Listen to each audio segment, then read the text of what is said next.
Good afternoon, Lyndrik. Lyndrik Xela, how you doing, sir? I'm good, thank you, brother. How you doing? I'm blessed, my brother. Always in, always. Listen, I've heard some snippets of your music, and you're an exciting talent out there. Definitely one that hasn't been found yet. So I'm glad to be doing this interview. You got a new project coming out at the end of the month. You're an R&B singer. You got a few other strings to your bow. I know you produce, you write. So before I talk for you, tell our viewers, listeners, readers who Lyndrik Xela is. Hey guys, I'm just a young kid from Manchester who was lucky enough to live his dream, man. I moved to London when I was 17. I decided, I'm gonna do music. I've got my family's got background in music, so it was always what I was gonna do. And yeah, man, I just put together some stuff, and wanted to really share my sound with people, and I thought now was the best time for me to sort of get that out. So what can people expect from you in terms of your sound? I mean, I've heard you, but what's it modeled on? Who inspired you? So it's quite an eclectic sound. I'm looking to release some different types of stuff over the coming months, so that people can sort of get to know all areas of me as an artist. This first EP is very trap soul, pop, R&B fusion. I was listening to a lot of like Chris Brown and stuff at the time, and Tory Lanez, which unfortunately I can't be listening to no more. What, have you cancelled him? No, I haven't cancelled him. I don't know. Do you know what it is? Did he cancel himself? Maybe. Fair enough. Because you can't be out here shooting up anybody, let alone a woman. Like, no. It's not okay. None of it's acceptable. None of it. Nah, yeah. It's just not okay. It's not okay. And you can't. Anyway, I'm not going to speak. We digress. Yeah. But in that vein, that's the kind of. In that vein, yeah, it was in that sort of area, and I was just in a mode to be honest, man, and just tell a story, and tell the truth in my project. So I put it together, and so I was really inspired by those guys for that. In general, Michael Jackson was always the first. He's the king, so he was the first, and then Stevie Wonder came along, and then Babyface came along, and Boyz II Men, and all these different artists. So massive fan of all of those people. I like to think I always listen to the greats. That's fair enough. I mean, who better to be inspired by it? Yeah. So you talked about Manchester. You grew up in Manchester. What made you come down to London? What was it? Was it a family moved down here, or was it education?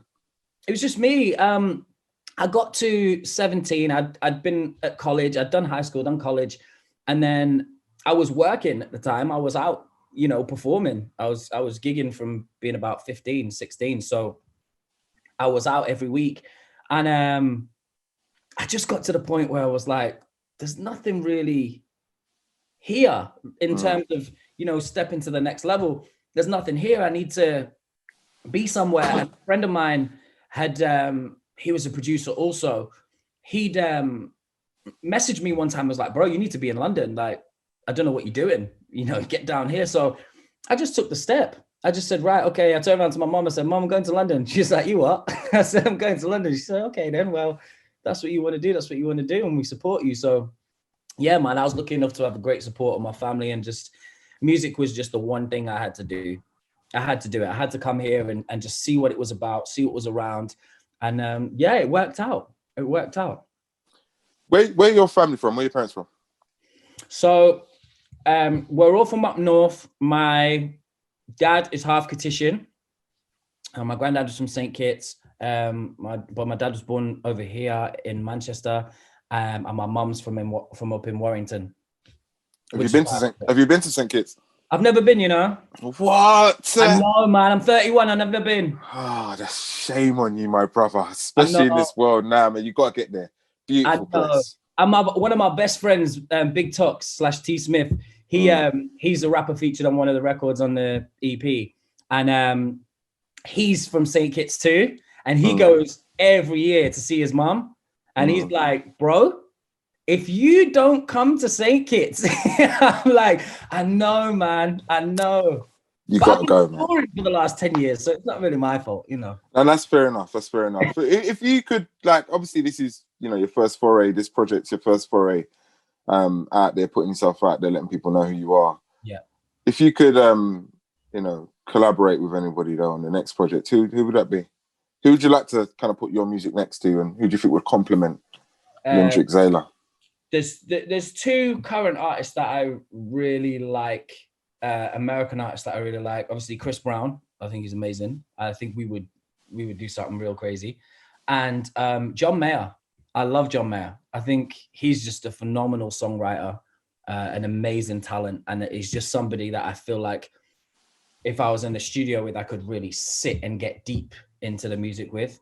Yeah, he's phenomenal. There's a couple of UK artists. I'd love to do a record with Wretch. I think Wretch is amazing.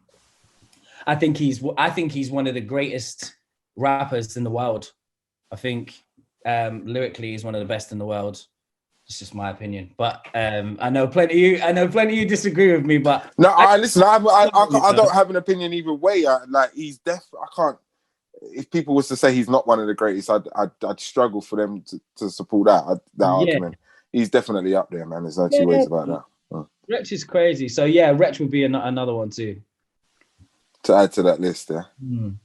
The lockdown period, was just talking to Scarlett about how it impacted on her, especially creatively and whatnot. She seems to have come through it and flourished, to be honest with you. Yeah. I'm not. You probably got everything to do with that, Lyndrik. You know what I mean? I'm gonna give you all the credit. She basically alluded to you guys coming together and this whole lockdown love affair, leading to this loving and the fact that you've known each other for years.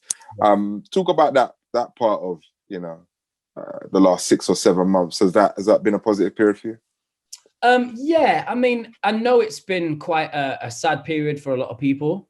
So I don't like to, you know, put it in people's face too much, but and I totally understand that it's definitely been sad for all of us in different ways. But yeah, you know, spending a lot of my time with Scarlett just made it much easier to get through, you know.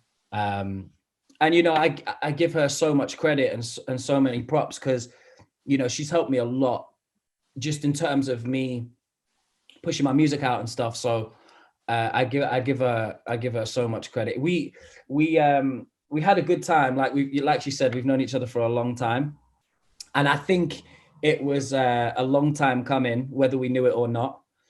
And I'm just grateful. I'm just so grateful that we were able to come together and turn a somewhat negative situation into a positive. So. Yeah, no, that's a good thing, man. You know, that, like you said, there's a lot of negative out there. Is she going to feature on any of your music going forward? This is the question that I've been told to ask, you know. I'm only joking. She never told me to ask. I'm asking because I know she's got I'm saying she's got a great voice. I know she's got a great voice. So. Yeah, man, she can sing. Or would you just leave that where it is and not blur the lines, Lyndrik? This is your chance to put it out there so she knows her place. I think she can sing. She's great. I've told her I'll work on some stuff with her. She definitely, you know, she said she wants to work on a little something. So I'll work on some music with her. Scarlett, did you hear that? He's going to work with you, but you're not on his project. I just want you to know. The love's deep, but not that deep. I'm only joking. I'm getting you in trouble now, Lyndrik. Listen, if you could predict how the next, I like to say year, but let's just say the next few months, you know, you roll out this project, and if there was an upward curve, how would you like that upward curve to look?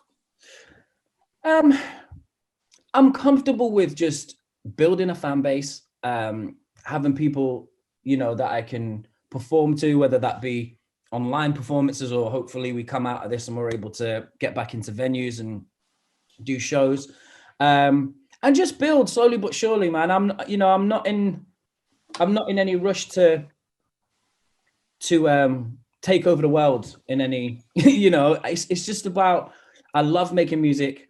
I want, you know, great fans who love the music, and I'm happy, bro. Like, I'm really happy. And obviously if we can get paid, that's even better, you know. all about getting paid. All about getting paid. Listen, Lyndrik Xela, where can people find out more about you? You can grab me on Instagram, Twitter, Facebook. That's all at I am Lyndrik Xela. Lyndrik Xela spelled LYNDRIKXELA.